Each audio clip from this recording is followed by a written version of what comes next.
أعوذ بالله من الشيطان الرجيم. يا أيها الذين آمنوا إذا نودي للصلاة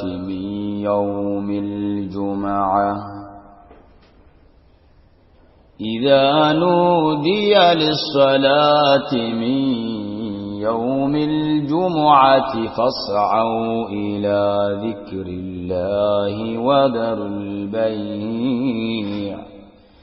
ذلكم خير لكم إن كنتم تعلمون.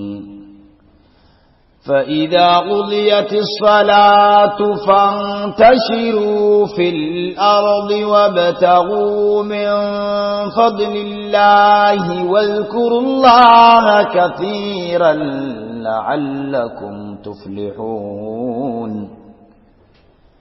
وإذا رأوا تجارة أو لهوا انفضوا إليها وتركوك قائما. قل ما عند الله خير من اللهو ومن التجارة والله خير الرازقين.